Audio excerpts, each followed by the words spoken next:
तर आषाढी यात्रेच्या काळात पंढरपुरात महापूर येण्याची भीती व्यक्त केली जातीये। मात्र सध्या तरी पुणे आणि सातारा जिल्ह्यात पावसाने उसंत दिल्याने उजनी आणि वीर धरणातून पाण्याचा विसर्ग कमी केला आहे। त्यामुळे पंढरपुरात चंद्रभागा नदी 49,000 क्युसेकने वाहते।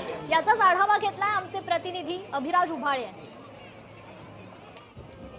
सातारा जिल्ह्यामध्ये पावसाने उसंत दिली आहे, त्यामुळे वीर धरणामध्ये आणि उजनी धरणामध्ये येणारा पाण्याचा विसर्ग हा कमी झालेला आहे। त्यामुळे उजनी धरणातून भीमा नदीमध्ये 36,600 क्युसेक्स तर वीर धरणातून नीरा नदीमध्ये अवघं 4,974 क्युसेक्स पाणी सोडण्यात आलेलं आहे।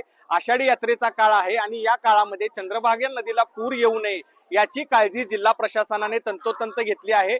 22 जून रोजी उजनी धरण 77% भरलं होतं। मात्र उजनी धरणामध्ये पाणी साठा कमी ठेवून पुराचं व्यवस्थापन करण्यासाठी येत्या ह्या 5 दिवसामध्ये जवळपास 7 ते 8% पाणी हे भीमा नदीमध्ये सोडण्यात आलेलं आहे आणि त्याचा विसर्ग आज कमी करण्यात आलेला आहे।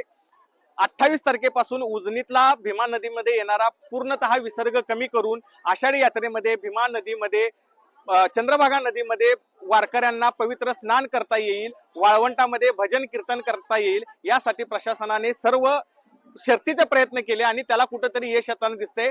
उद्या संध्याकाळपासून चंद्रभागा नदीमधील पाणी हे उतरण्यास सुरुवात होईल।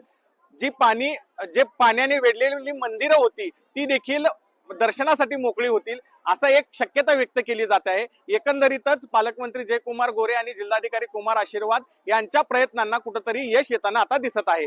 अभिराज उबाळे, लोकशाही मराठी, पंढरपूर। लोकशाही मराठी ऐका, पहा, जागरूक रहा।